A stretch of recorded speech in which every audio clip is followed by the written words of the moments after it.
Yeah, I'll have to. Well, I probably won't check out that game. Yeah, it probably won't be for you. But I'll be interested in your review.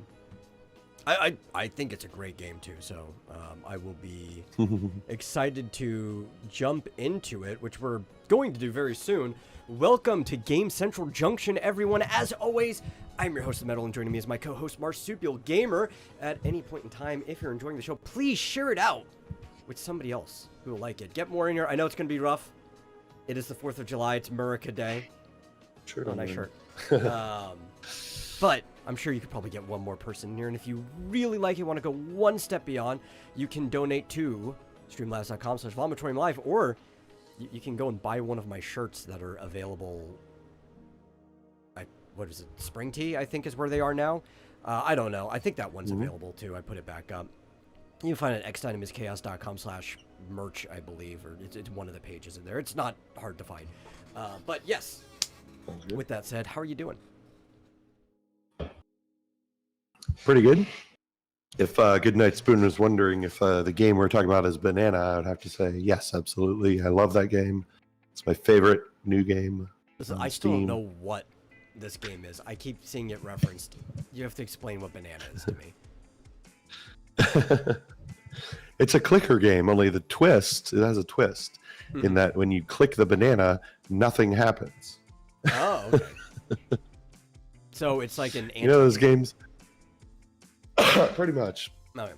No, it's the dumbest game ever, quite possibly. It's also one of the most popular games on Steam. There's a window opens up and there's a banana and you click it and it counts the number of times you click.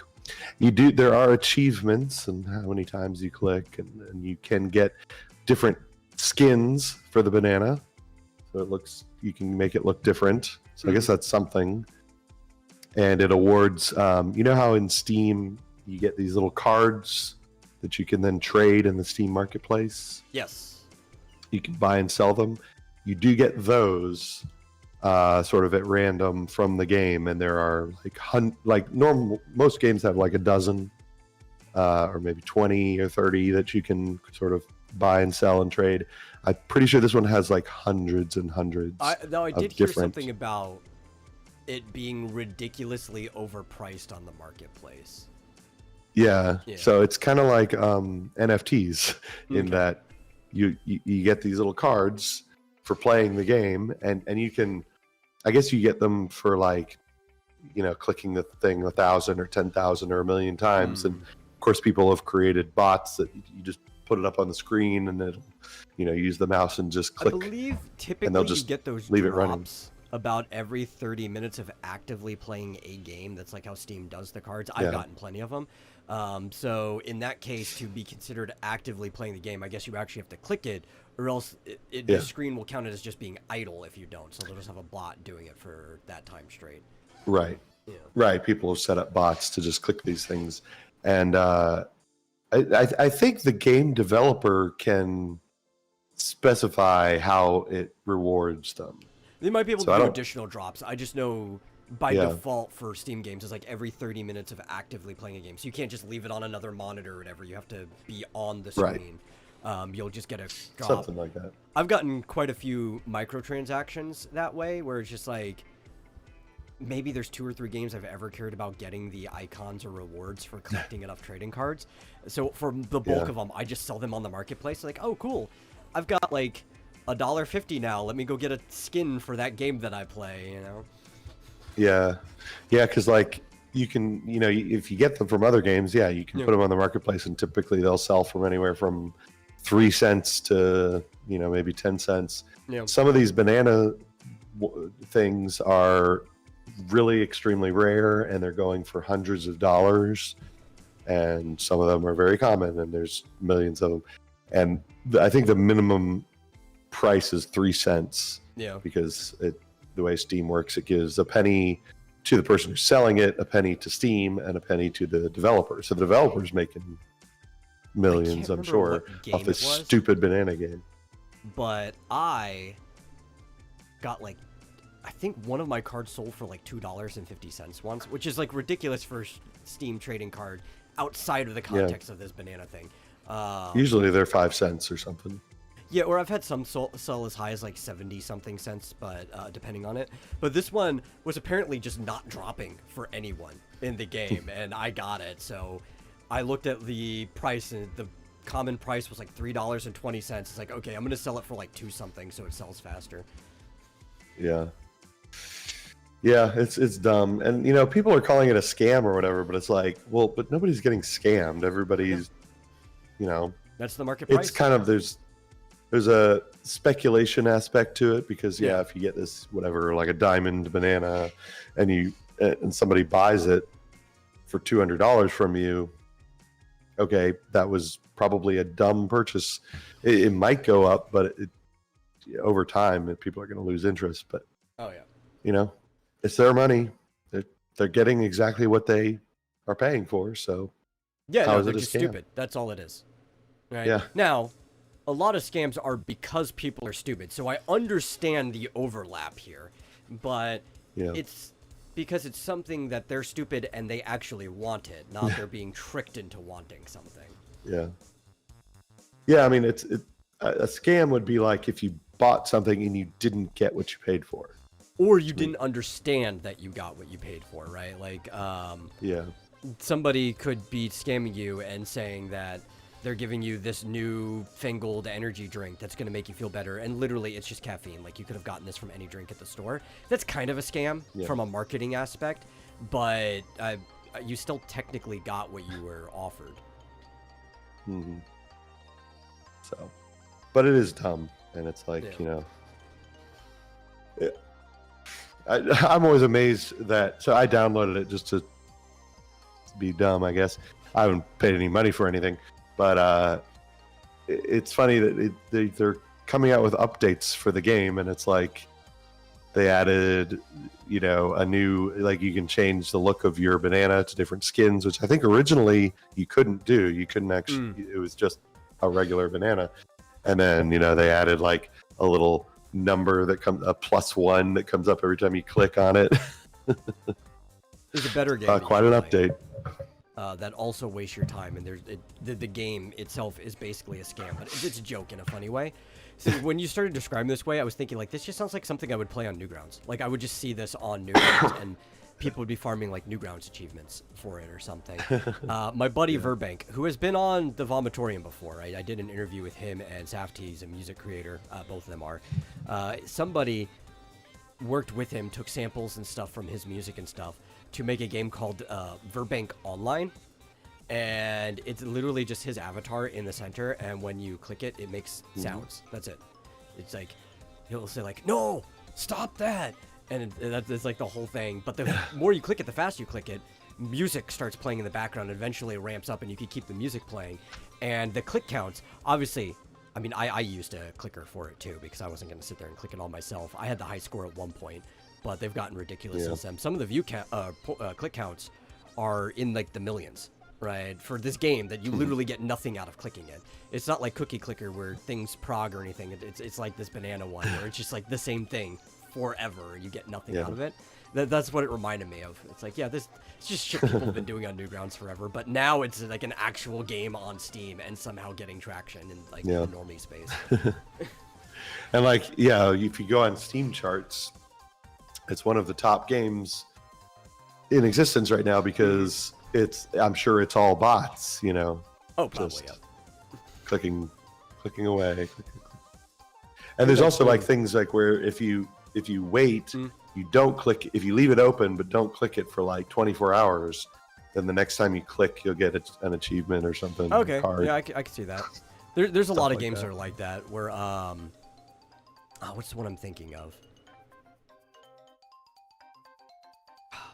I don't know, it was a popular indie game, and you had to, like, not play the game for 10 years and then open it back up to get an achievement. Like, you had to go a decade without playing the game. I can't remember. Could you just set your computer's clock to... I don't know. The thing is, it's on Steam, so maybe it uses Steam's internal clock to check. I really don't know.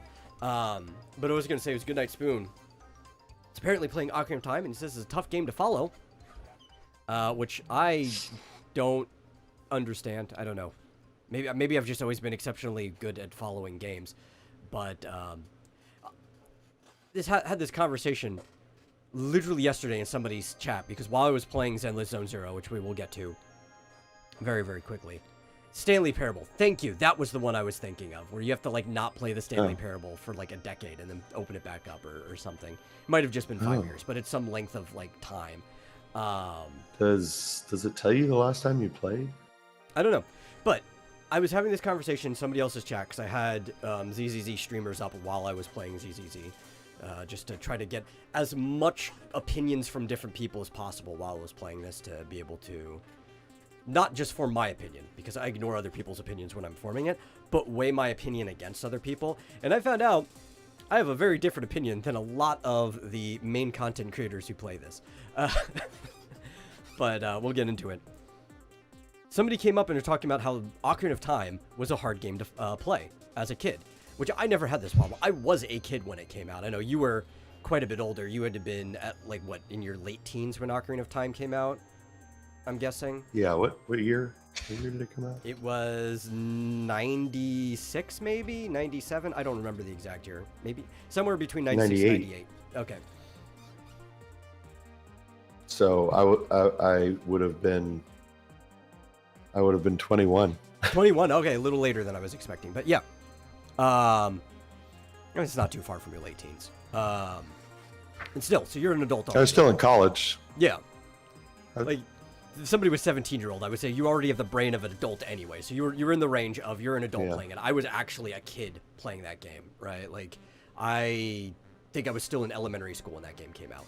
So, even as a kid, I had no problems following this game whatsoever.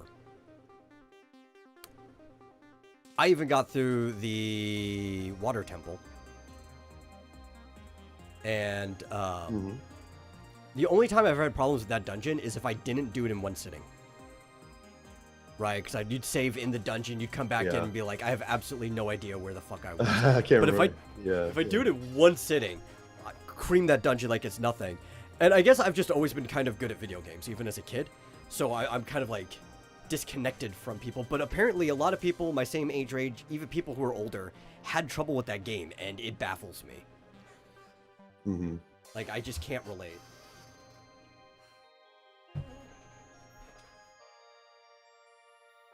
I'm giving him an answer. Oh, you are? You get the Song of Time when he's asking how do you get the Song of Time? You get it right when you get the Ocarina of Time, basically. Zelda gives it to you telepathically. Yeah. Well, unless he doesn't have the Ocarina yet. Yeah. Which you don't get right away. No, you have to go, like, diving into the moat because she threw it to the side or something. Yeah, if you've seen that cutscene. Yeah, you have to have seen the you don't first. Yeah, you don't get that cutscene right away. I mean, it should be pretty much give you direction on what to do next. I think the game's pretty straightforward, right? You just have to talk to people and actually read what they're saying. Yeah. Yeah. I mean, I think it's you go to, like, I can't remember at the beginning. You have to get each of the 3 gemstone things, right? Yeah. And basically, once you have all 3, the next time you go to the castle, Princess will throw the Ocarina of Time at you. Yeah.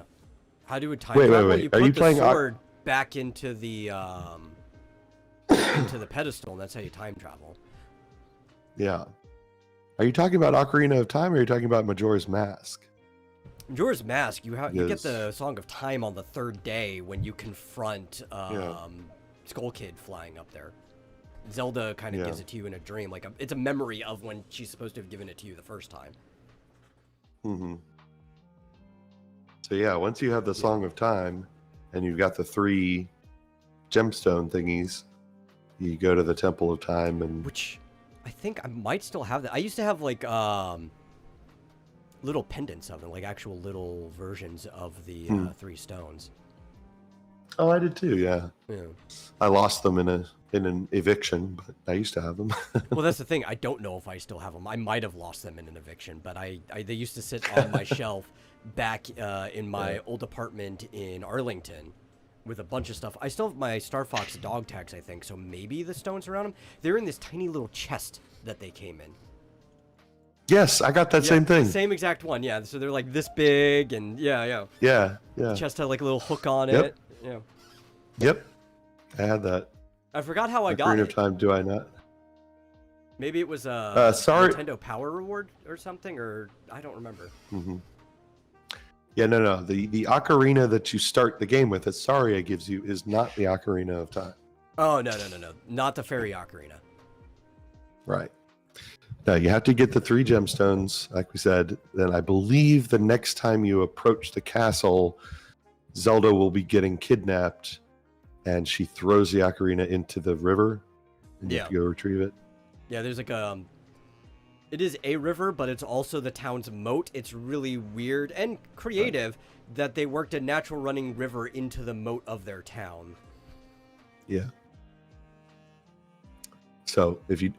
You know what's really weird about that game, and I think a lot of games are like this for me, where it's really hard for me to describe to somebody what they're supposed to do in a game, especially if it's been a long time since I've played it. But even a game that I've ran as many times as Ocarina of Time, unless I start running through the whole game from the beginning in my head, because I just have like the game procedurally and kind of like intuitively memorized.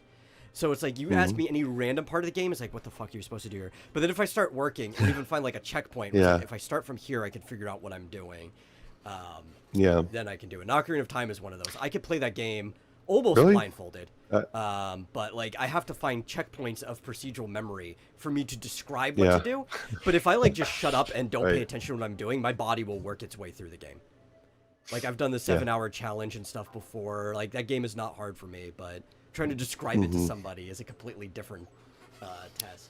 Yeah, well, at least the beginning is very straightforward. You go into the Deku tree to get the first gemstone. I don't know what they're actually called. Called gemstones. You go and you have to. I'm trying to remember the name. Rescue they have a very specific name to it. It's Yeah, you rescue the Gorons. That might be it. Let me see. Yeah, spiritual stones. That's right. Okay. You're right. Yeah, you get the first one from the Deku tree. You get the second one from the Gorons. And then you get the third one from the Zora. Zora, yeah. Where you have to go inside the belly of that whale. King Jabu Jabu. And then you go to the castle, and that will continue the story. No, I think, did we translate it as King Jabu Jabu or Lord Jabu Jabu here? The Japanese character is king, but I think we might have said Lord Jabu Jabu. Maybe. Like the whole thing what is is like the relationship? Lord Jabu Jabu's stomach. Yeah. Yeah. Lord Jabu Jabu. So the question is, what does Jabu Jabu's belly is the 7th dungeon in Oracle of Ages? Huh. Didn't realize that. What's the relationship between Jabu Jabu? What's the one in Wind Waker? The giant fish. The giant whale. I can't remember his name. I know what you're talking about. It's like the it's like the thunderfish or something. It's the one that you have to like bust open the side, and he's like underneath the mountain or something in one of the islands. Can't remember. Yeah. There's a lot of Jabun. Yeah. And then there's the windfish. Yeah, there's the windfish. And then there's that one. That's Awakening. And there's another one. There's another one in what's it called? Skyward Sword. Levias. Should I just give up? This is on my bucket list, and it's gonna take me on the struggle bus. Listen, you could do what my mom did to beat the game. We just told you what to do. Right? My mom beat the game. And my mom beat many games because she owned guidebooks. And you don't have to buy a guidebook because the internet's a thing. You can literally just look up the contents of any guidebook on the internet. And if you're struggling, I don't shame people for using guides, honestly. I shame myself for using guides, but that's a personal challenge thing, you know. I was just looking at my guy. I can't see them all, but I don't think I have an Ocarina of Time guide. But I've got pretty much all the others. I think it's. I know I have a Link to the Past guide because last time I opened up the box that has all of my old guides and Nintendo Powers in it, which they're actually all my mom's old guides and Nintendo Powers. The Link to the Past one was sitting right there on the top. I think Ocarina of Time is still in there. The only guide I ever bought myself was Pokemon Fire Red and Leaf Green, which I did not need a guide for beating the game because I've already beaten Red and Blue before that. But what I wanted was the Pokedex section in the back, and I literally took a pen and I crossed off Pokemon as I got them to keep a checklist. So there's like ink strikes in my Fire Red and Leaf Green guide in the back. And the artwork, because I used to draw a lot of Pokemon and Pokemon characters like in that style, so it was nice to have a reference of all the artwork there too. You know, it's funny. I had like the Ultima 5 was the first, big RPG that I ever played, and I had like the guidebook and everything. Karaoke Village. And I had it. I just had written all throughout the books that came with there's like a what do you call it? There's a card that had like all the spells, and I had written notes and all this stuff, and all written into the guidebook, all these notes that I had, and it was kind of a mess. I was happy to still have them. Anyway, it's one of the things that I lost in my eviction, and I since bought new ones, and the new ones I bought are like brand new. They're like mint, and I'm like, actually, this is great. I kind of prefer the mint condition one that I got since then. Yeah, because I've got guides that are like missing like either the whole cover and like it's just held together from the glue of the spine, or one or that too. It's like falling apart or whatever, or maybe there's like corners missing and stuff. But there's something about having your old guide, right? It's like the one that even though it was mostly my mom and my youngest brother, just because being the youngest, obviously time-wise, he always had the hardest time with the game because a lot of that just comes from your brain developing over time. A lot of that wear and tear came from them, but still, there's like that. It's like a family memorabilia having that old guide.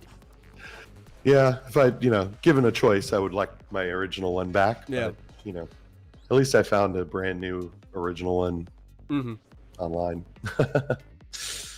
Mercari is a great website for that stuff. But him saying Karaoke Village actually reminded me of something involving the topic of guides. So, in the Ocarina of Time guide, they actually tell you what each direction or just button input, right? Because A and is a button input too. But what each of the inputs on the ocarina translates to a note on the treble clef. And in there, they also have the entire sheet for one round of the Kakariko Village song. So I had a chord organ in my room. I don't know if you know what a chord organ is, but it's basically like an accordion that you play like a piano. It's got a vacuum inside of it. You plug it in, it runs. So it does all of the suction part of the accordion, and you could just play it upright like a piano. It's got like the accordion stuff, like the other keys on one side, and like the normal piano keys on the other. And I taught myself how to play the Kakariko Village theme on my chord organ from the Ocarina of Time official guidebook, which was kind of fun. My parents hated it. That's cool. I bet. Because that thing I actually have an ocarina. You can't play a chord organ quietly. Oh, yeah, I bet. I actually have an ocarina with a music book that came with it. Oh, I know how to play the ocarina. I could teach myself, yeah. It's really easy. You just have to figure new finger formations. But if you already know how to play the recorder, which most people had to learn to play in school at some point, right? Yeah. It's been a while, fundamentally the same instrument, right? Like different positions, but even like the whole hold this down for this note and everything, it becomes muscle memory. It's basically the same as playing a recorder. Yeah. Yep. I got that for my birthday one year. Play. I have to go find it somewhere in my bedroom, I think.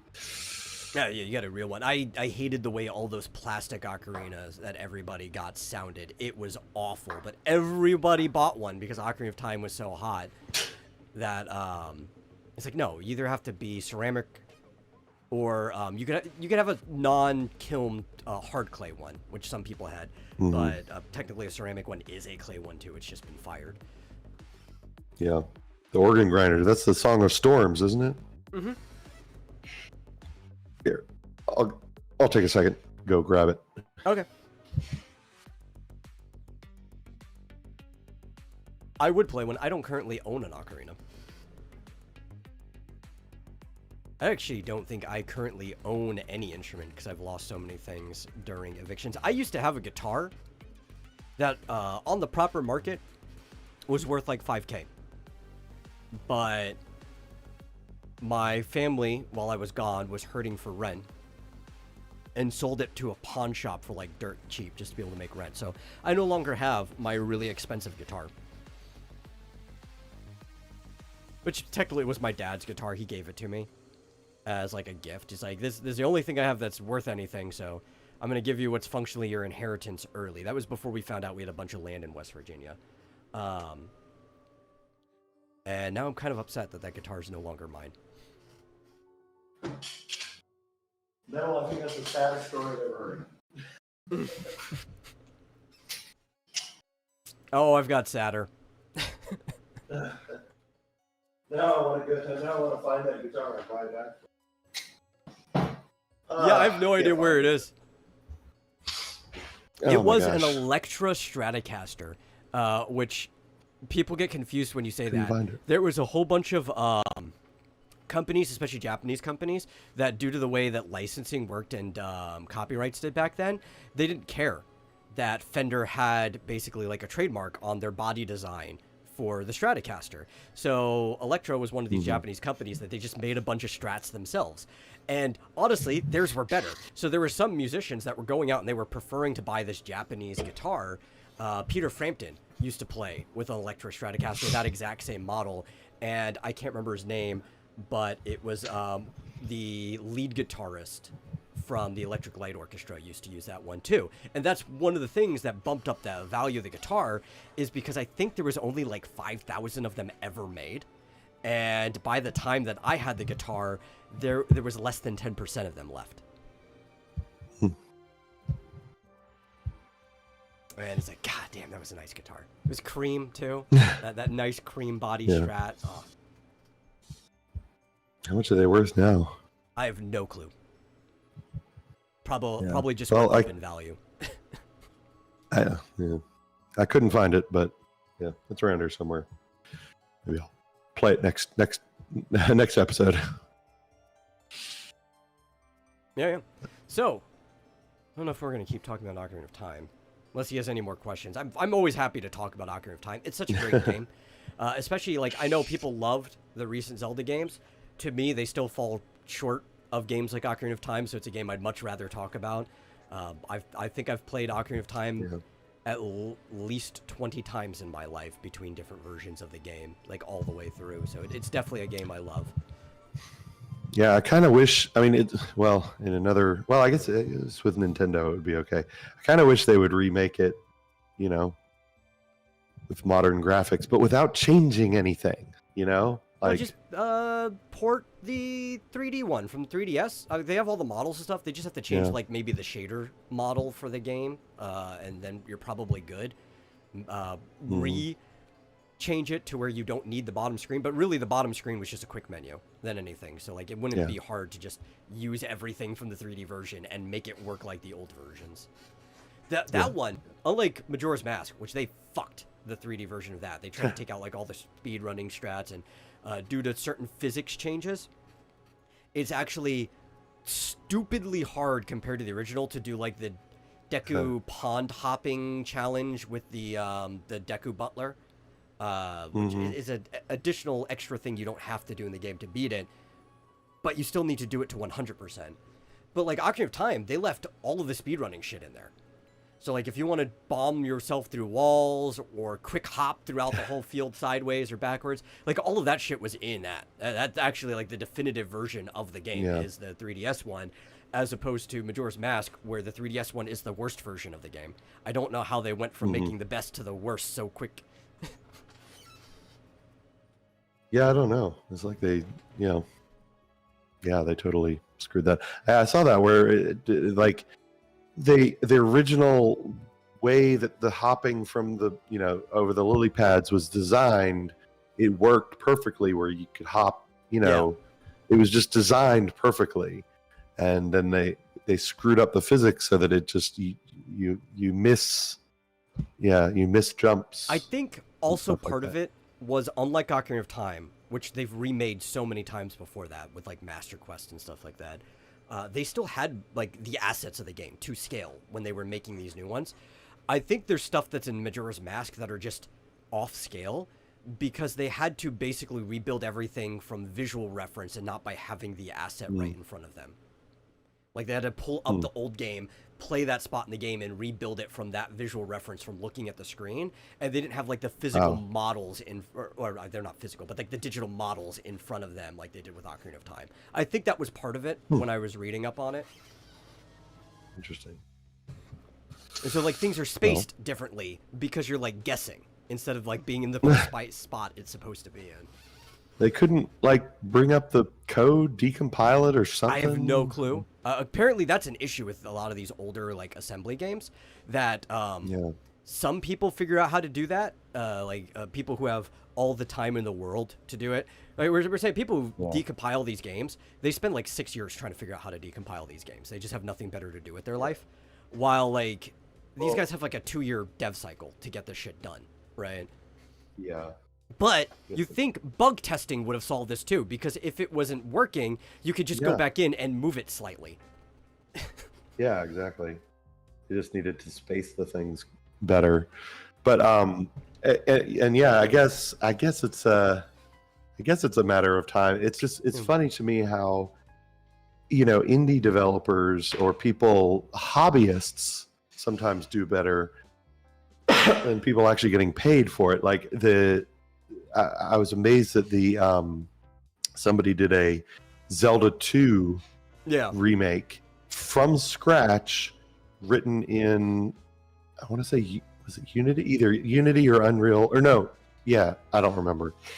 Written in some completely different engine from scratch. Obviously, the original was written in assembly language, and it's perfect. Like the physics, everything, the way it works from the start, it's time and it's passion. Exactly the same. Right. I mean, precisely. Well, it's like timing is exactly the same. Toys for Bob, a good example.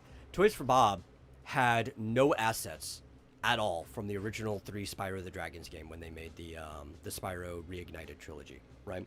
None at all.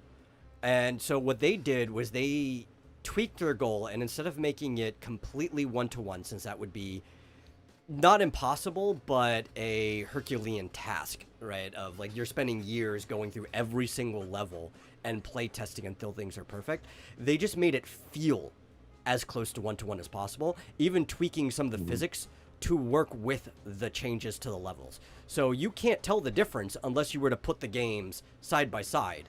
And for most people, it just feels like a visually updated game. I think they had the best mindset going into that, having to recreate everything from scratch.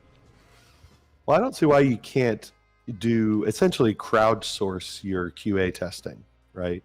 Yeah. Like put out alphas and betas, and and tell people, that's what most of these gotcha games if you do. find it, if you find a thing where it just doesn't work quite right or the physics isn't right, let me know and I'll fix it for the final game.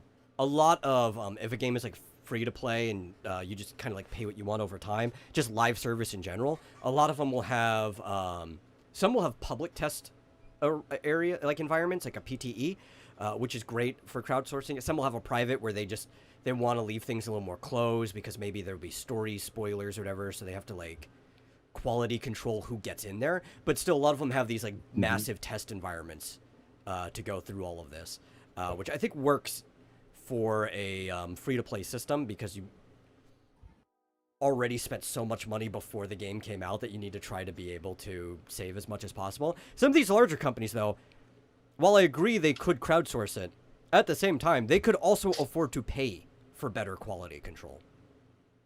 Mm-hmm. Even if it's like pittance. Like they could actually afford to pay people like $2 an hour to have fun playing video games and then just write down anything that's wrong with the game while they're playing. And as private contractors, they don't have to meet some type of minimum wage in this situation. It's considered like a side gig.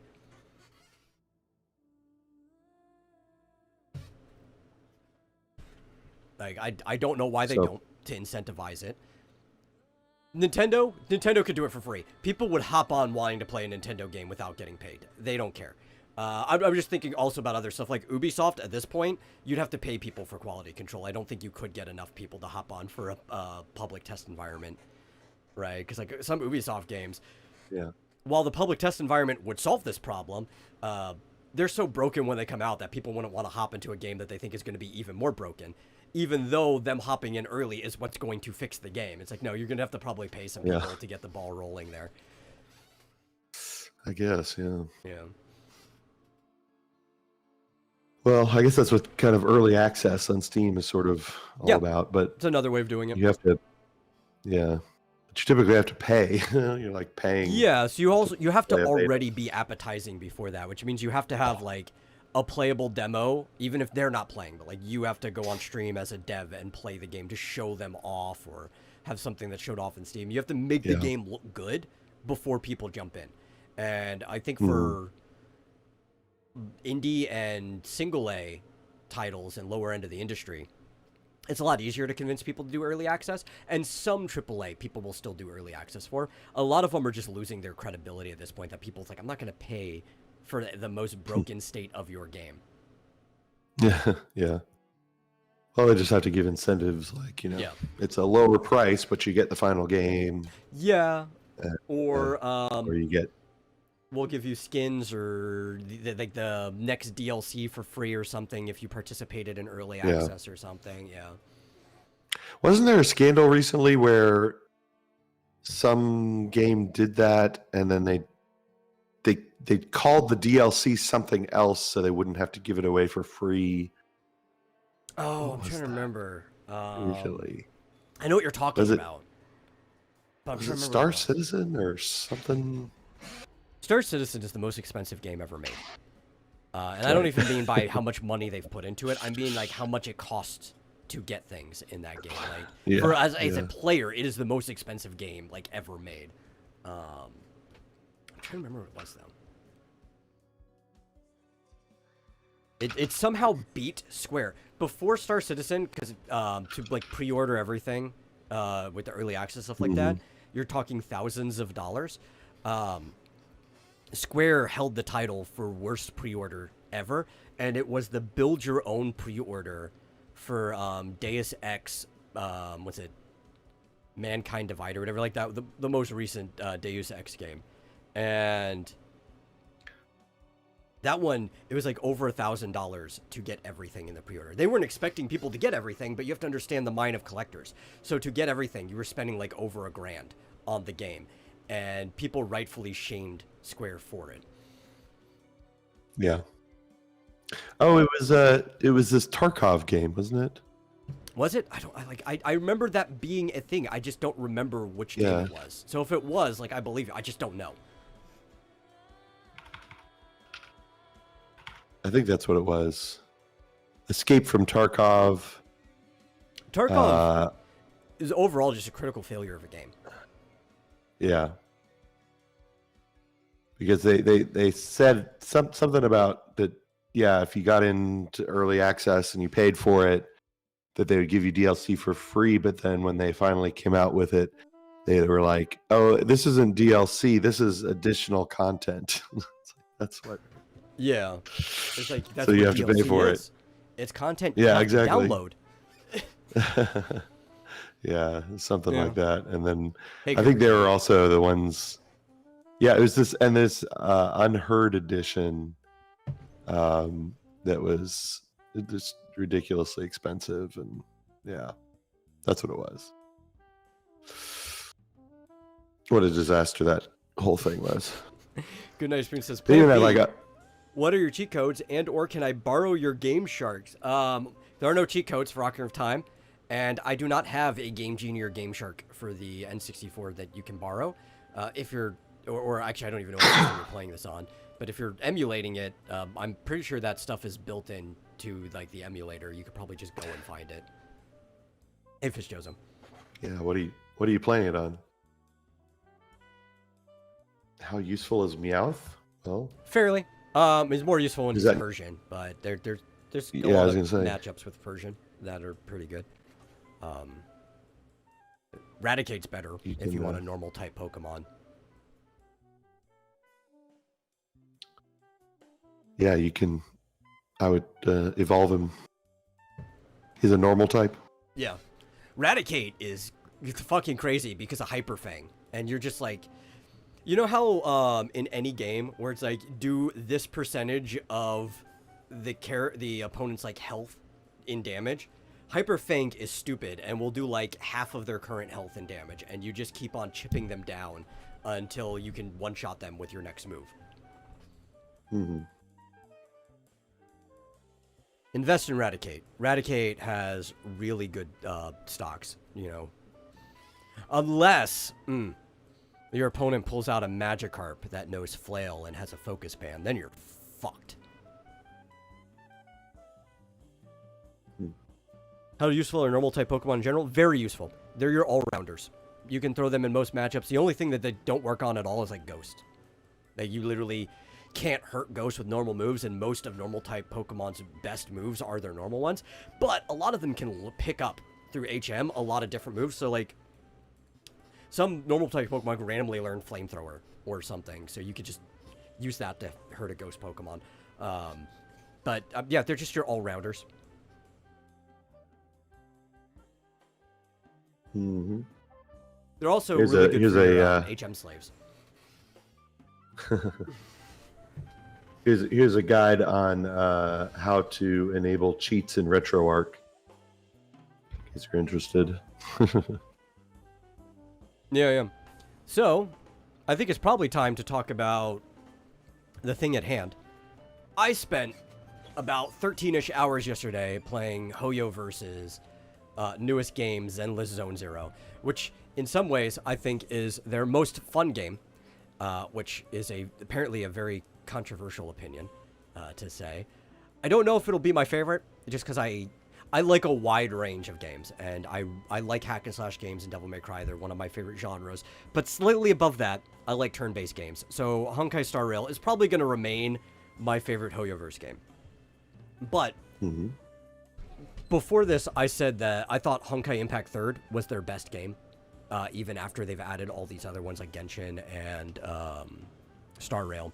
I think this has potential to be way better than Honkai Impact 3rd. There's a lot about it that reminds me of Impact 3rd, but it's newer and they have a lot more freedom to branch out. So I'm probably just going to start getting into it. I think it's a great game. Just from the start, the TLDR, before I get into anything, is it a recommend? Yes. Absolutely. I do recommend the game. There are already some multiplayer aspects, just not in the hack and slash way. I don't know. They'll probably do some type of co-op thing. They did in HI3 as well.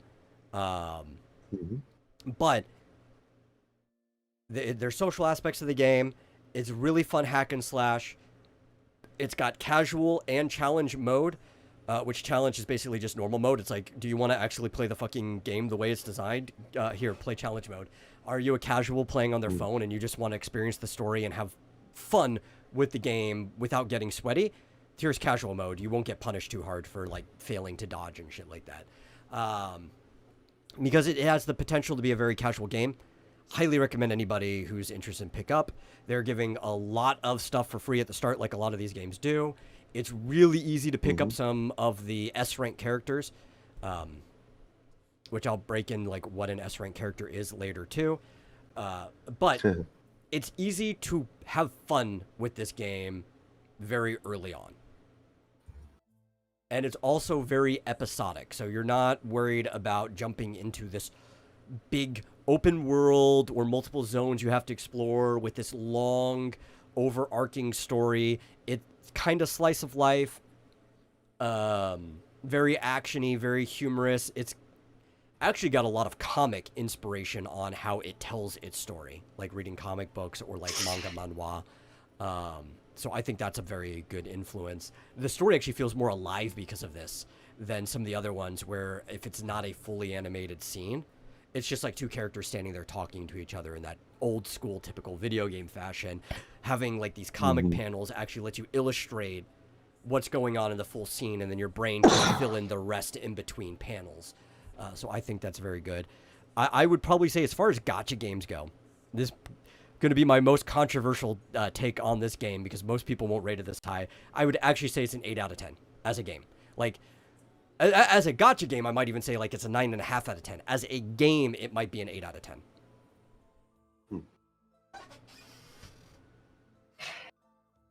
Cool. Yeah. So. So there's a lot of. I mean, it's got, you said Devil May Cry combat. Yeah, it's very action-y, hack and slash games I would relate it to. Devil May Cry is like the number one. Well, actually, Honkai Impact 3rd is the number one, but Honkai Impact 3rd's combat is basically old school Devil May Cry before they added like all the aerial combos and stuff like that. And even HI3 Part 2 added in the aerial combo, so who knows what's going to happen in the future. But it's that type of fast-paced hack and slash combat. No More Heroes, Bayonetta, games like that, you would put it in. It's very inspired by fighting games, so that, like, I mean, even these hack and slash work the same way. Combo systems, it's like a tag fighter, so you switch between your three characters. They can combo between each other. There's swap combos and everything. It sounds intimidating too. Very, very low skill floor, like the entry. Anyone can hop in and play this game. Very high skill ceiling. So if you're somebody who wants to get sweaty and wants to learn the combos and get high skill expression, you can do that, but you don't have to get through like most of the content in the game. The only time stuff like that's going to be an issue is if you want to do like the side challenging stuff. But if you just want to play like the main story and the events and stuff that comes out, you can just play even challenge mode. You'll be fine. You don't have to get that sweaty for challenge mode as long as you level your characters and your gear appropriately and you have your characters geared appropriately and you are thinking about your team comps, like people that synergize with each other, and you're paying attention. Like you're not just standing there like an ape with their mouth hanging open and dodging things when they come to attack you. Like if you're doing the bare minimum stuff, you could get by challenge mode too for 90% of the content. The casual mode is just for like people on their phone or people who really just want to play an anime. Like they just care about the slice of life and everything, and they want to be able to press like mash buttons in between. It becomes a button masher when you play on casual mode. Yeah.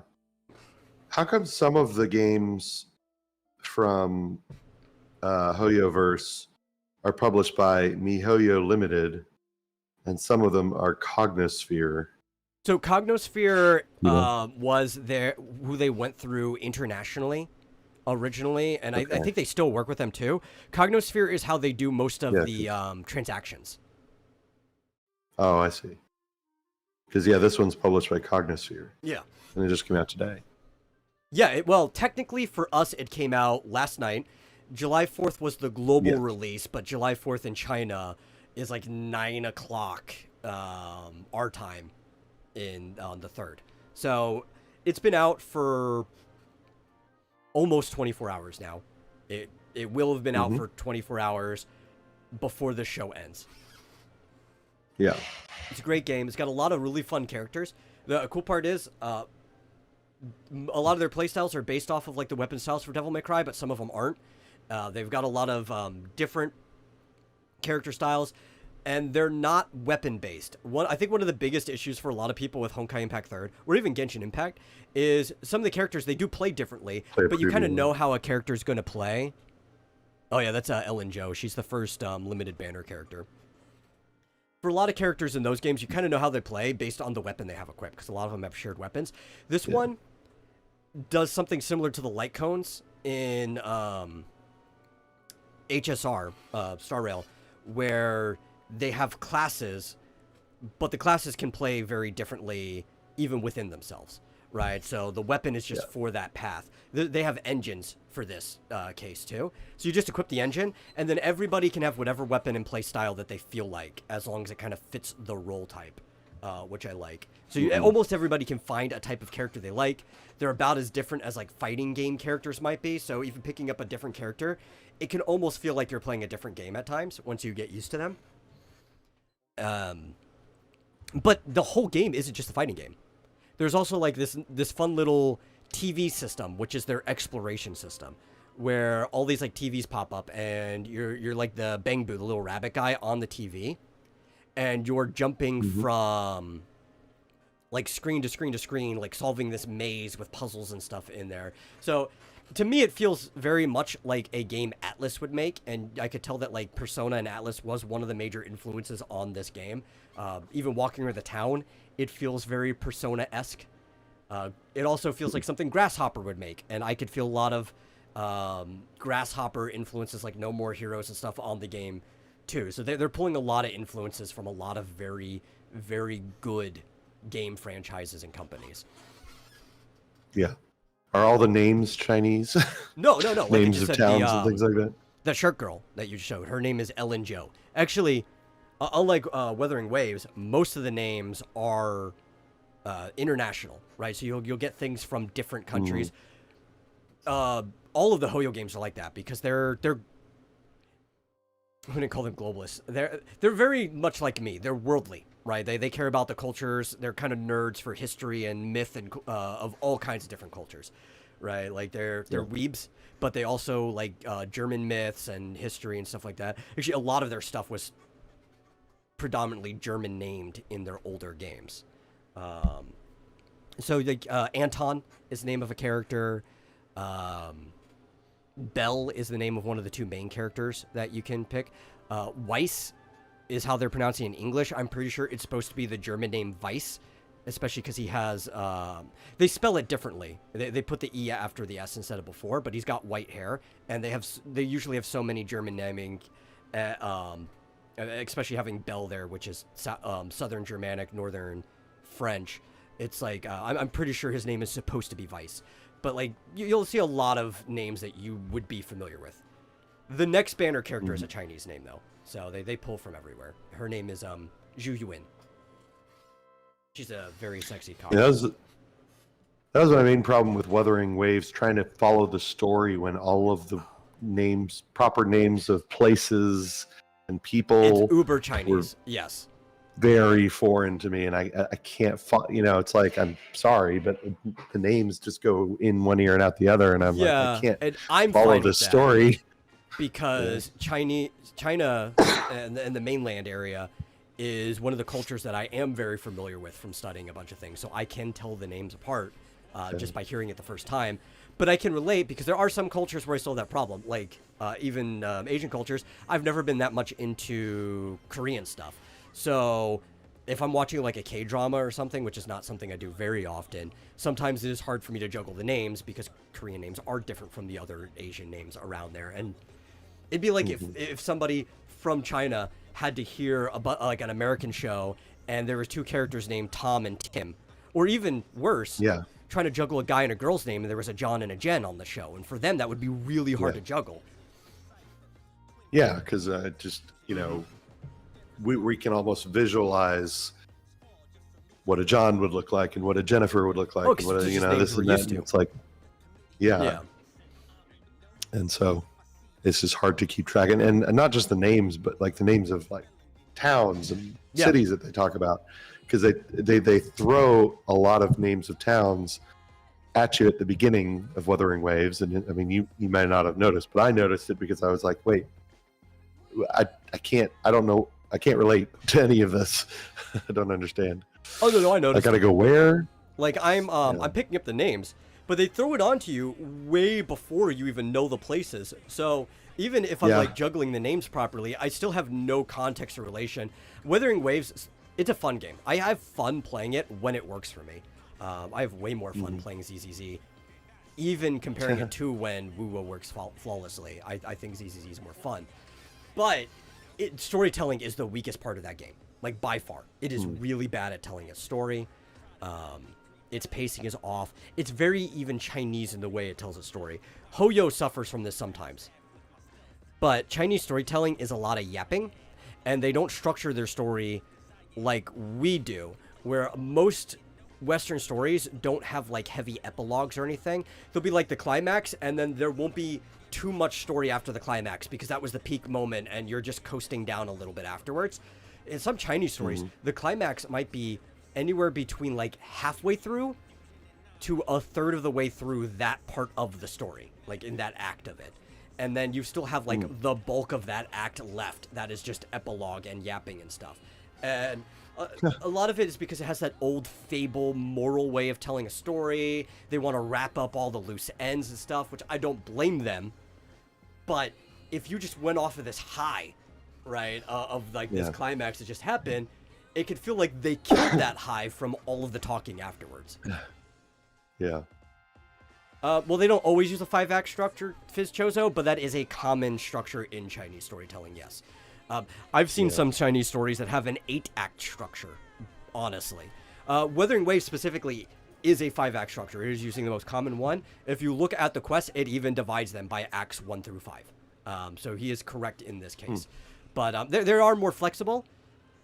You want the 5-act ones. The 8-act ones, it's still almost in the same place as the climax, and there's like even more epilogue and yapping afterwards. It might have a secondary climax somewhere, but it's not going to be like the first one.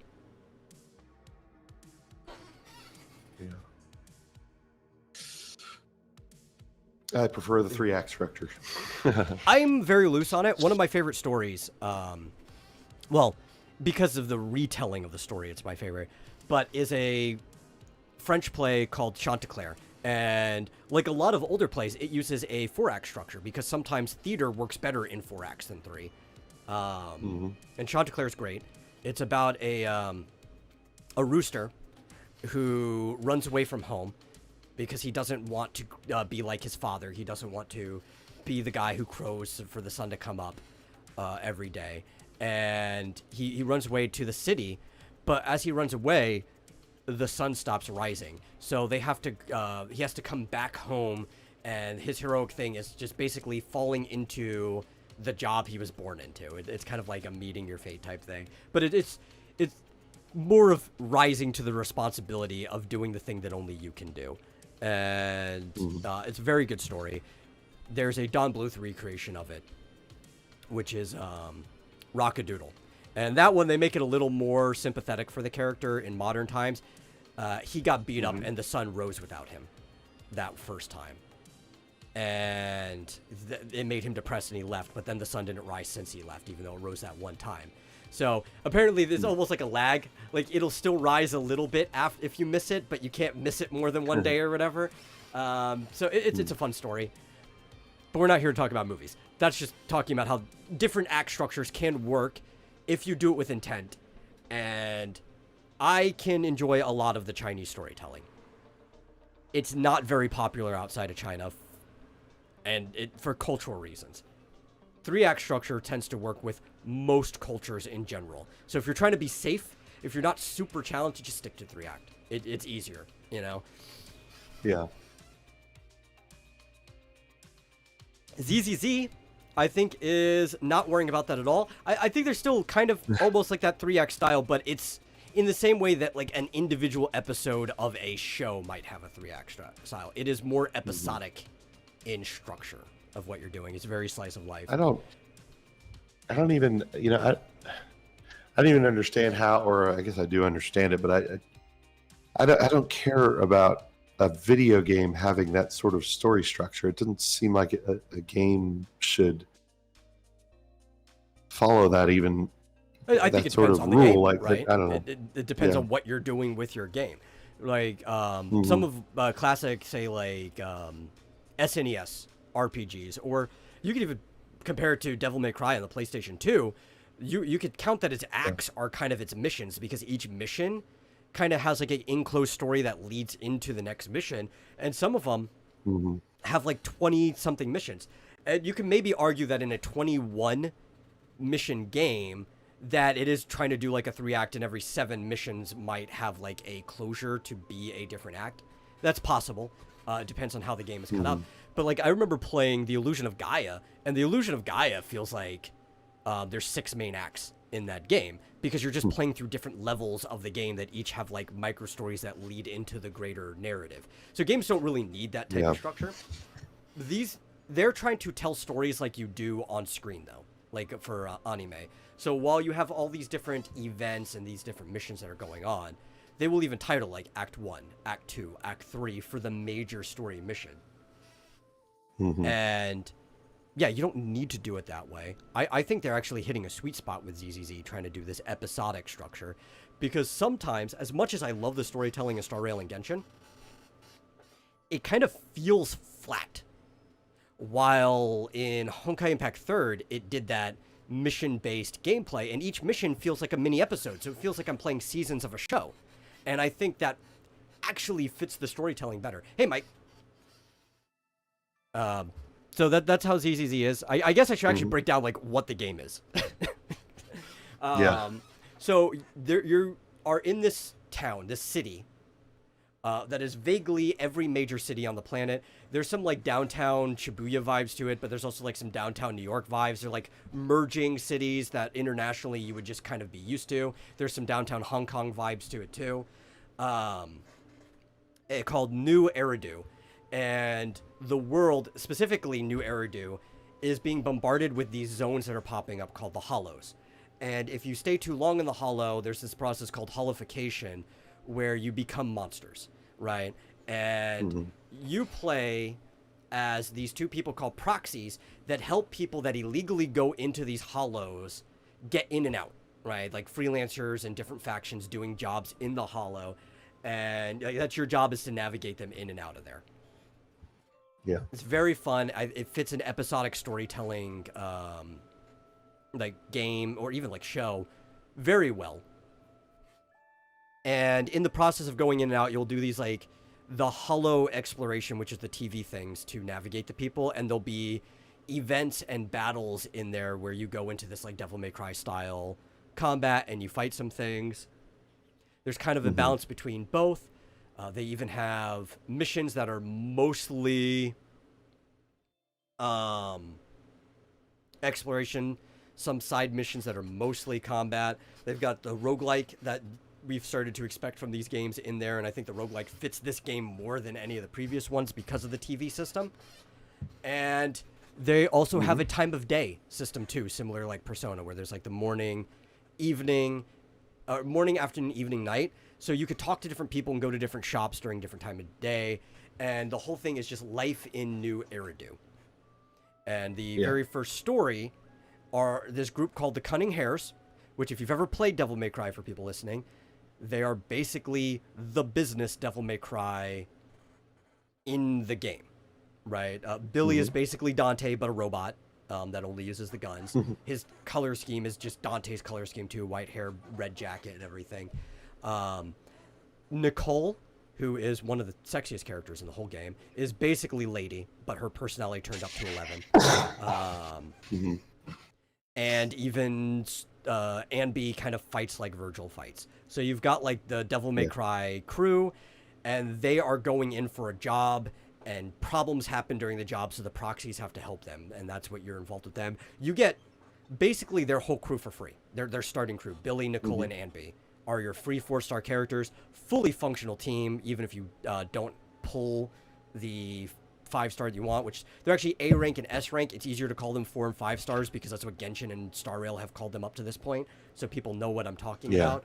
But their A rank and S rank kind of feels more like Honkai Impact 3rd, going back in that direction, because they used to use more of a lettered ranking system for their characters. Mike says, send you the StreamYard link in the morning. Hope you're ready for the Monsconian Menace. Yeah, that's right. I'm going to be on Mike's channel tomorrow for the first time in a long time, reading old school comics. The thing that I think will later be Archie comics, so that'll be fun. I do like Archie. Like the whole comic line, not just Archie. But yeah, you're helping them. You get this crazy AI named Fairy that makes your job a lot easier, but is also complicating things at the same time. And the Cunning Hares adopt a cat girl, who is like the actual 5-star that joins them. And it's the one I pulled. I pulled 2 5-stars last night. One of them I was just pulling casually on the limited banner with the Shark Girl. I lost the 50-50 on it. The banner pity works exactly the same way as Genshin and Star Rail, so if people are used to that, they'll be used to this one. And I pulled the Cat Girl on it very early, too, so it didn't really kill my pulls or anything on that. And then for the guaranteed S rank 1 on the standard banner, I pulled Coletta Bellabog, who's this fiery, petite, redhead chick with an eye patch and a giant hammer, who's kind of fun to play too. But I've mostly been playing the Cat Girl because the way this game works, you get synergy bonuses for playing in the faction, right? So I've just been playing the Cunning Hares faction. I was looking to see if anybody... Yeah, I was looking to see if anybody was playing on Twitch. None of the people that I follow, but I see that Tectone is playing it right now. Oh, yeah. Tectone, of, like, the big gacha streamers, is the only one, like, of the big ones that is giving it a fair chance, right? And I'm sure he will be critical of it when he's done, but he even put out a video, because all these people, they played, like, 2 hours of the game, and they're already complaining about it, which, part of it's fair if your excuse is, I don't want to wait for it to get fun. I want it to be fun now. And you can properly explain why it's not fun now. Complaining 2 hours in. But most of them, it's just that intuitive complaining 2 hours in. They can't even explain why they're complaining. They'd probably rather be playing Wuthering Waves or even an MMO. This game's not for them. And they're like ragging. Some of them are calling this game worse than Genshin, which I think is a very wild take, honestly. I like Genshin, but almost everything about this game is better than Genshin. Unless you want open world exploration. That's the only thing Genshin has over this game. But he's like waiting until he's finished all the main content of the game, which he said he'll probably have a good opinion of it by tonight. So closer to the end of the stream, he'll probably give his opinion. But I respect that, like actually waiting to give your opinion. I've played the bulk of the content in the game already, having played like 13-ish hours. So I think I have a very fair opinion of the game. I like it a lot. It's not that I don't have criticisms for it. I definitely do. I actually like the TV system, but I can understand why a lot of people may not. That seems to be some people's biggest complaint on it right now. Just because it feels like it's breaking their immersion for the combat. I feel like it hits the influences. What's breaking the immersion? Having to do the TV part, like where you're exploring through, like going from screen to screen to screen, because it's breaking up parts of the combat. Personally, I fits in the story very well. It feels has a very like influences to the game, so it's like it just feels in place to me. Yeah, you want me to show? Yeah, if you want. Tectone real quick. We can it has a very what's it called? I don't know, kind of a comic book look. Yes, like with the font, and sort of like those numbers have the outline and everything, and or it reminds me of like Smash Grace, TV or something. Which I'm so upset. That's the character I wanted. And I can still get her after 300 pulls guaranteed, and I might get her before that, but I got the Cat Girl and the Hammer chick instead of the girl I actually wanted. Yeah. What is this big thing that he's fighting? That's a boss. Okay. Yeah. That one's more like a mini boss, like an elite enemy. I've fought that one several times now. Yeah. It's the way that one works is its arms act as shields, so it reduces the damage if you're hitting from like the side with the arms, like if that's in your angle, or if it's like holding it up the block, so you have to try to get behind it. And it will do rapid attacks to you. That's another elite enemy. I think he's got to be in one of the challenge modes if he's fighting 2 elite enemies back to back like this. That one just has armor on it, and you have to break it down to stun it the first time, so it loses all these like jagged spikes, and then it has more of like a panther form underneath. And that's like where the fight with it really starts. It's very fun. Like I think the game is fun. He's switching between characters. Yeah, so your teams consist of 3 characters. 3 different. Yeah. And there's 2 types of switch. You could just switch whenever you want at any time. But then there's also like the parry swaps or whatever, which you see like the time slows down and it gives you an option between the 2 characters to switch. And you kind of rack up these Marvel versus Capcom style combos with your characters. Okay. So there's Yeah, a very oh. high like ceiling for skill expression if you get good at the game, but you also don't have Yeah, to get good at the game. Looks like he got rid of the armor there. Mm-hmm. So he's in the second And, phase yeah. of that enemy, and you see like the health is actually starting to drop really fast now that the armor's gone. Yeah, but I imagine his attack goes up or something. Oh yeah, he's faster. He gets without the faster. armor. That's the bigger problem, is like avoiding his attacks. He'll attack more rapidly, and you have to dodge a lot. But you see right there with the quick swapping and stuff, and you rack up these combos. You kill something really fast once you get into that. I've this does not look like a game for me. Yeah, but the thing is, like, twitchy. It feels twitchy, and it can be Fast decision but also making. you can kind of just mash left click for most of the content, right? Like, if you don't choose, like sometimes during that quick twitchy screen where it's slow, and it gives you a lot of time slows down during that. It gives you both options. Sometimes you want to go back to the person that you just were instead of like filling it out. But if you just click like the same button over and over, like left, it'll cycle through all three of your characters for you. Oh, I see. You don't have to choose. You just choose if you want to get more complicated, and you'll get rewarded for being better at the game. But you'll also be able to pass 90% of the content without getting better at the game. Yeah. It's like playing Bayonetta without getting punished for playing Bayonetta. Yeah. All right. Well, you don't have to put this on. Yeah. By other John.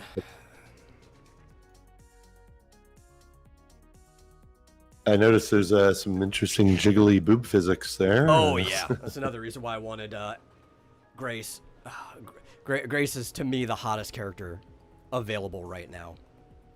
She kind of she's an SMG user, like submachine gun, so she doesn't play that way. But personality and design wise, she kind of reminds me of Advent Children Tifa, especially with like the black hair and the red eyes.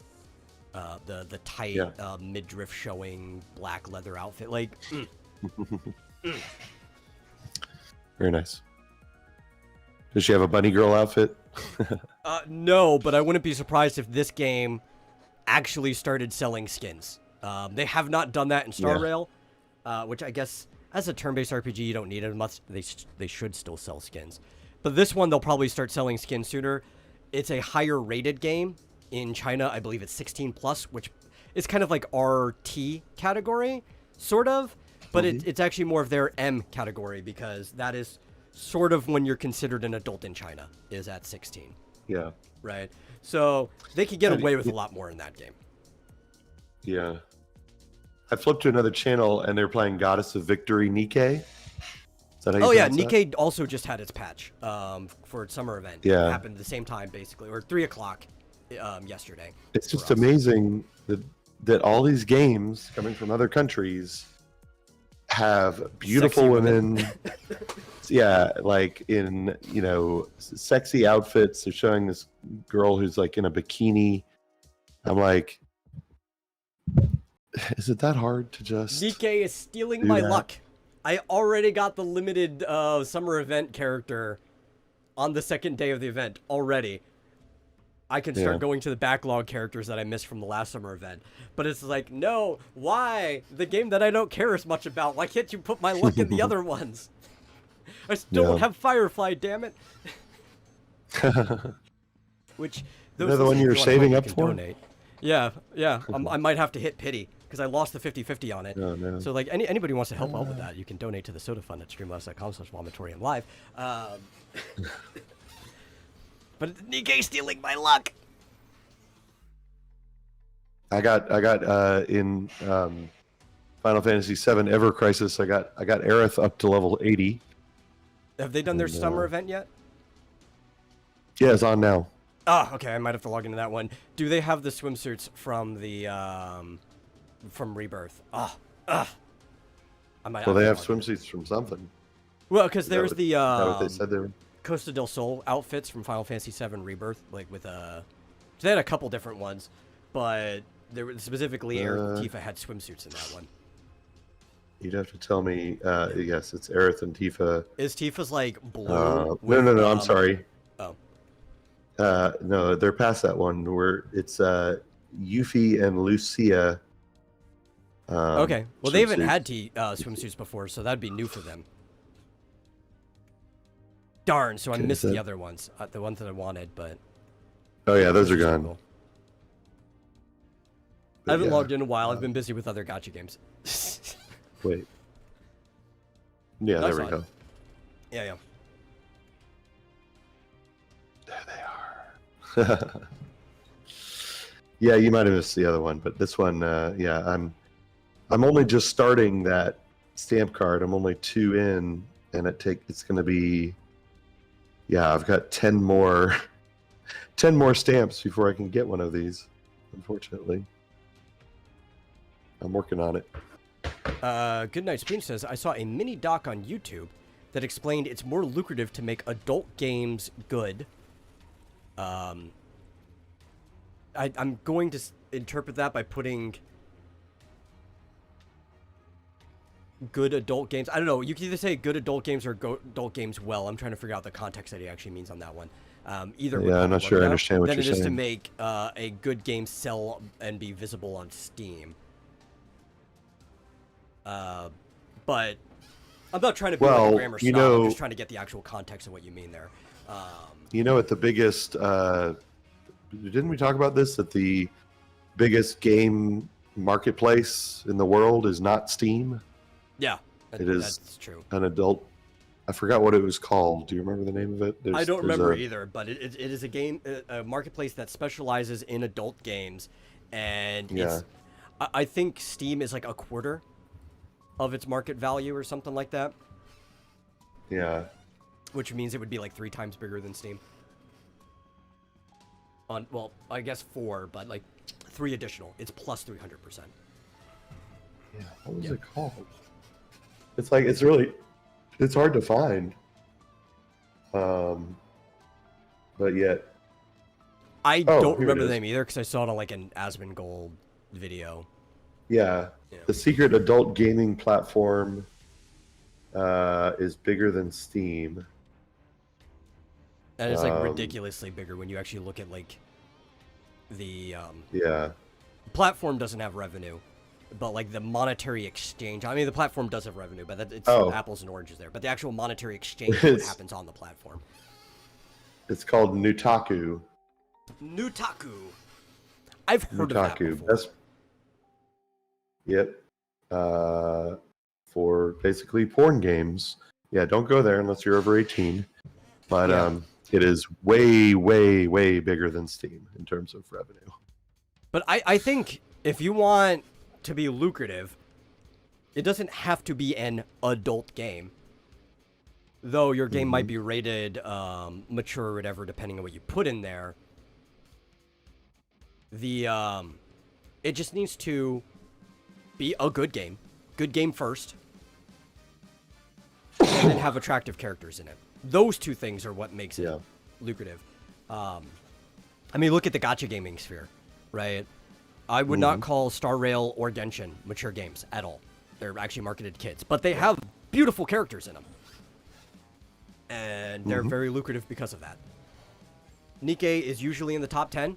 That one is more on the adult side of things. Or on mature. I wouldn't call that adult. There's no Yeah. actual porn that happens, but it's very mature. And some of those girls have bosoms so cartoonishly large that I don't even find them attractive anymore. But that's not going to stop me from pulling for them. Most of the girls in there, though, are extremely attractive. Like, they're in the actual range of, like, I still find those large tits attractive. By cartoonishly large, I mean, like, they have beach balls on their chest. Large. Yeah. The problem is, like, even then, when you actually start reading about these characters, because you interact with them sometimes in, like, a dating sim way, it's like, God, you have such a redeeming personality. Like, you're so adorably stupid as a character. Yeah. Yeah, that's funny. Nutaku, you would think it would be some sort of Chinese company, but no, it's Canadian. Yeah. and it was I think it was a failed porn studio that ended up becoming a game marketplace a la Steam. Yeah. And the funny part is some of these games, like Nikke, they basically play themselves. This game you actually have to play. You can't just auto it. Star Rail, as long as your team's built and you have like the right comps, a lot of the stuff you can just auto, because it has autoplay being a turn-based RPG. Nikke, it's a cover shooter where the AI can do most of the work for you, for like 90% of the content in the game. ZZZ, you actually have to play the game. Now, like I said, for the story, you can turn on casual mode and you can barely play the game. It's not going to punish you for getting hit by shit, but yeah. I don't know, just put pretty girls and guys in your game, right? Prettier, handsome guys. Girls like them both. They like the pretty boys, the Japanese trope of the princes. Some people might even call them twinks here. And they also like their muscle guys. Like, you want a range of both of them. Just like for putting girls in, you want to. Some people like flat girls, some people like busty ones. You got to have a range of that. But just put pretty guys and girls in your game. It'll probably do well, because that's what people like. They like looking at pretty things. Yep. Nikke's just jiggling butts and nothing else. No, there's plenty of other L's. That's just the main content. Though they have plenty of like side modes and stuff in the game where you actually do other things. Right now, for the crossover, you literally could just play Dave the Diver in Nikke. Like that is part of the summer. Yeah, they just replaced Dave with Anchor and Mast and one of the other girls, and it is just I think Angie the Diver is the main one, and it plays exactly the same. You go, you do the dives, it's pixelated, everything. It's just a sub mode. It's also, like I told you before, it has their own version of Vampire Survivor that's permanently in the game too, right? There is more to the game. A lot of these smaller pixel modes or arcade modes. This is a free game? I find more fun than the main game. Yeah, Nikke's a free game. You could go play Dave the Diver for free in Nikke right now. Wow. I've been playing, like, not gonna lie, I've been playing nonstop Dave the Diver lately. Yeah. That's my latest obsession, and I'm getting pretty far. But he's a portly boy, that Dave. Yeah, no. Instead, you have busty chicks in diver outfits. I might have to check that out. Yeah. Yeah, I don't know. I've been watching, just for the last 10 minutes. Henya the Genius is playing Goddess of Victory Nikke, and I have not seen a single jiggling butt this whole time. It's been nothing but jiggling tits. Well, during the cover fire portion, like the actual main gameplay. Oh, wait. Right? I see a butt. Okay. Yeah, when they're behind cover and they're firing, you see their asses the entire time because they're like kneeling down. And they're shooting. Oh, she's been just like have it from the back picking characters. Yeah. Yeah. Yeah. So it's a lot of jiggling asses. It's like, I'm not going to complain. I like playing Nikke. Yeah, these they are rather unrealistically large breasts. Yeah. Some of them. Yeah. Some of them are like still really large, but they're in that like realm of possibility. Like, okay, I've seen a girl that actually has M cup breasts. They're rare, but I've seen that in real life. But some of these guys, they're off the charts. Like, you'd have to start slapping X's next to each other to describe the size of their breasts. Probably the largest that I actually find attractive, and actually my favorite character in the game is I don't know how they pronounce it because but I think it's Privati. I would call it Privati, going off of like the original French pronunciation of Privat, but we say private here, so it's probably Privati. And she's it's because she's a tsundere. That's the reason why I like her. She's tsundere, and I happen to like tsundere characters. But she's also on like the highest end of what I find attractive with the breasts. And I have her in a maid outfit. Where she's very embarrassed to be stuck in the maid outfit. So that's one of the main characters I use all the time in Nikke. Yeah.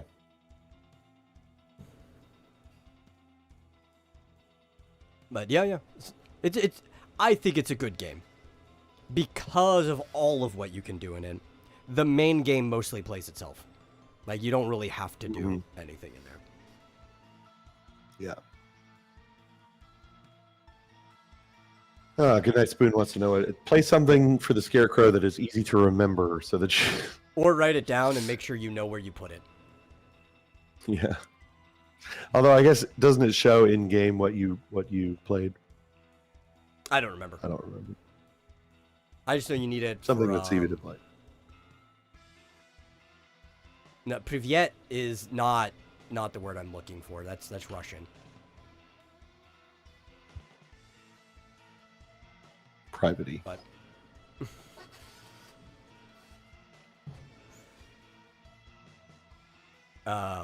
yeah, but Private's a good character. Alice is a good character too. Alice is like your standard. Okay, these are like double or triple D. Like those are what you're used to seeing from Deep Breath. Yeah. And she has more hips than anything else. But no, there's a lot of good characters. Personality-wise, we can ignore what most of them look. I still think Private is my favorite character because that's a lot of them are actually well-written characters. They just don't have much to do with them, other than like chatting and semi-dating the characters in the game. The game's very visual novel-y, but that's on purpose. Yeah. They know what they're doing as a company.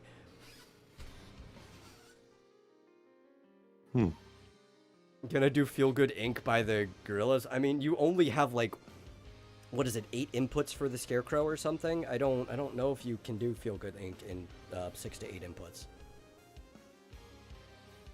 Wow. The voice actor for Private-y?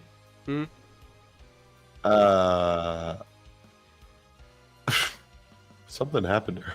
That's really, well, just if you look at her, at a picture of her from 2018 and one from 2023,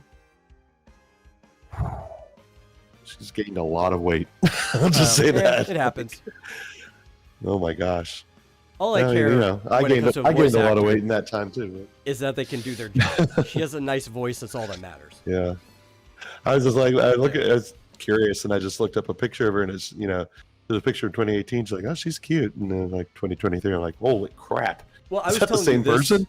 before the show, but I had because we were talking about Vic, and I had voice actor like Whiplash in ZZZ, right? Because there's the character Anby, who's part of the Cunning Hairs, and she talks like for anybody who's seen The Melancholy of Haruhi Suzumiya in English, Yuki Nagato, who is she's kind of a robot, she's kind of an alien, she's a data entity that was created by this godlike data entity in space. It come down to keep things in check and study Haruhi. And she talks like this. It's very robotic and not emotional. And so it's like, that's Anby the whole time. She even pretends to be a monster at one point. She's like, I'm becoming a monster. Roar. And I'm like, man, whoever did that was probably instructed to sound like Yuki Nagato, because that's what a lot of directors do. They just find a voice that they like, and like, hey, can you sound similar to this, right? Or go in this direction. And when I looked up the voice actress, I was like, damn, it's the same one as Topaz from Star Rail. They sound nothing alike. You've got good range, Sam. Yeah. Were we talking about that on air? We were talking about that before we came on, because you were talking about a thing with Vic. Yeah. Yeah. 7 Days to Die is finally coming out of, I guess, early access. And Vic Mignogna is one of the voice actors. He plays the weapons dealer who's kind of psychotic and loves guns, I guess. I Not that like those that. two things necessarily have to be together, but this no, but he's just particular Ted character is Nugent. kind of psychotic. Yeah. Man. But it was surprising because I heard his voice. Yeah. And I was like, "There's no way. That's not Vic Mignogna. No way." And then it showed like him reading the lines into the microphone. I was like, "Wow, he made his voice sound completely different." I would love to play a psychotic gun dealer. That's like top 10 roles I would like to play, a psychotic gun dealer. Yeah. So it's funny because the post. So 7 Days to Die did a post about it, and they had this whole behind the scenes with Vic and all this stuff, and it looked like it was like 90% very positive reception, and then the 10% losers who can't get over the past. So Oh yeah. good. Glad to see he's getting work. Oh yeah, I especially after everything that happens to him, I love to see that he's actually getting work. It's somebody who got screwed over pretty hard for all the dumbest reasons. Yeah, it is. He's been doing this for 20 years or whatever, and his portfolio, or his portfolio is amazing. He was going over it on the video here. It was like what's Broly and Edward Elric. Edward Elric. Yeah, he went over like 10 different characters that he's voiced. It's amazing. Yeah, one of my favorite ones is he played Spirit. What was it? Alburn. Spirit Alburn, which is Maka's father in Soul Eater, which is a really fun one. He was Death's Sight. Yeah. But Broly's and one Captain of the examples Kirk. of... A lot of people, I was saying before, think Vic doesn't have range because he kind of just sounds like himself in most roles. But that's because... And he's done a few voice directing, but you just do whatever the director does. And a lot of the directors were his friends and stuff. And Edward Elric was such a popular character that in the next role, they're like, just sound like Edward again. Just play yourself, right? Yeah. But he's done a lot of roles. There's an uncredited role for him in Ghost Stories that it took people a long time to find out was actually him because he doesn't sound like himself. Yeah. He's kind of doing more of like a lean back, kind of goofier voice like this. And Broly's in there. He does have a range. You do what you're directed to do. And like you were saying with this one, it shows more of his range where he's playing like the psychotic gun dealer. Yeah, you can't tell it's him if you didn't know already. It's really cool. Yes, Ed is basically his normal voice. He tweaks it a little bit to make himself sound younger, goes a little higher into his pitch, but it's still within the range of how he normally talks. But a lot of people like that. Like, Yamcha is pretty close to Chris Sabat's like actual voice when he talks to people. In the lower end of Yamcha, he doesn't sound like Piccolo or Vegeta, and Piccolo is like the most common voice that they have him do in different things. A lot of people, they'll have like their standard voice when they're just told to act and if it fits the character, and then depending on the other character they're playing, they'll go somewhere in their range. Almost nobody has as much range as the late Mel Blanc, but you know, that's aspirations right there. Sonny Strait might be like the only person in the dubbing industry who has that much range. Yep. Well, yeah, that's the show. So try out Zenless Zone Zero, I guess. And if you do, add me. I don't know. Maybe I'll go pin my UID in the Vomitorium Discord like I did with the previous ones. They're longer. The longer string of numbers. I could tell I got him pretty early because it's like 1 million, like or something like that. Actually, maybe 1 billion. I didn't count how many digits there were, but it's like a long string of numbers. But mine's got like 3 zeros after the 1 to show like how early I got it. Wow. But yeah, there's a long ass string of numbers. Yeah, it might be in the billions. I think it might be like a string of 10 numbers. But like it's just fucking whatever, you know. They need to. Can you do like a QR code that people can scan? That would be great. Not really. You could paste, but you can't copy. At least I haven't found it. The other ones, there's like a button to copy it so you can paste it other places. But if you copy it like off of Twitter or like the internet somewhere, you could paste it into the game. I just can't find the button to copy it, so I have to type it by hand the first time. Yeah. Pain in the butt. Speaking of Discord, F that Now, noise. What's with all the ads? I haven't seen the ads. I've been seeing like they've been doing like weird events and quests and things. Yeah, I haven't seen that stuff. There's gonna be one for ZZZ. Gamify. Where as soon as the event goes live, like the first 300,000 people to stream 15 minutes of ZZZ in Discord, like to either a friend call or to a server, will get in-game rewards. So I don't know, I might be waiting for that. It's going to be on the 8th, and I might just hop into our Discord, do a Discord private stream for anybody who wants to hop in, and they can just watch and chat with me while I play some ZZZ, because I want the in-game rewards. Well, I'll be trying to get Lucia's or Yuffie's bikini in. Yeah, good luck with that. I'm gonna have to log in. I have not done that in a while. Yeah, in Ever Crisis. Yeah. But I'm probably going to play ZZZ because right now I'm definitely having more fun with that game than I have with almost any gacha game. Like, people are being super critical of this. And it's their opinion. That's fine. I just think their opinion sucks because they haven't actually formulated their opinion very well. If they could actually describe to me the specifics of why they think the way they do, which, understand, most people are intuitive, right? That's just how they are. Most people in general are not critical, even about themselves. They just intuit their way through things. And it's perfectly fine to have an intuitive opinion. But unless you can even use emotions to explain that intuitive opinion, your opinion doesn't have too much weight, right? Like, you don't have to be technical with an opinion. You can be emotional about it. But any intuitive opinion needs to still have backing behind it. And a lot of these people, I'm just not holding their opinion with much credit because they can't explain it.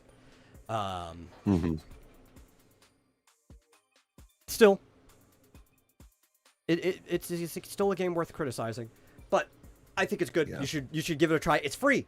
What's the worst that happens? You uninstall it? You know, like, it's not like you're spending money on it. You're just spending some time. You play it for 2 hours like the others, and your intuitive opinion is you don't like it. Good, uninstall it. You wasted 2 hours of your life, and however long it took to download. What's the end of the world, right? I mean, I downloaded Wuthering Waves. I played it for 10, 15 minutes, and I was like, not for me. Yeah, and that's fine. Like, you lost the download time. Well, actually, maybe not even, because you could have done something else while it was downloading. Yeah. You lost 15 minutes of your life. Okay. Yeah, it was worth it to play. And you know what's funny is I also have Honkai Star Rail, and I've only played that for 10 minutes. Would enjoy a lot more. I know. I've been meaning to get back to it. I want to play more. You know what you should do? I only played for like 10 minutes, and you should play it on stream, in call with me. So if you do have questions, I could just answer them, and we could just make a thing out of it. I won't have questions. I mean, but we can hang out. I'm not talking about like how to play the game, but like there's a lot of lore stuff that even connects back to like HI3 and stuff like that. So like if you have questions, like we can just have conversation while you're playing. You could. Well, that be a fun time to hang out. I'm just trying to hang out with you, dude. Okay. No, I don't want to. Yeah, that's fine. Yeah. Well, maybe we will. I've obviously had today off, and I took tomorrow off, so maybe we'll do something this weekend. Yeah, maybe. But have fun. Yeah, I will. And like I said, catch me on Mike's channel tomorrow. We'll be reading some classic comics. And with that, if you enjoyed the show, please share the VOD out. Preferably the VOD. Like, you can wait. I don't think sharing it out now is going to be too helpful. You're just going to put them right into an ending screen. But share the VOD out with people so they can enjoy it too. Grow the channel. And if you really enjoy it, you go one step beyond and give a donation to streamlabs.com/vomitoriumlive to enable my horrible Gamba gotcha addiction. And we'll see you guys in the next episode. Bye.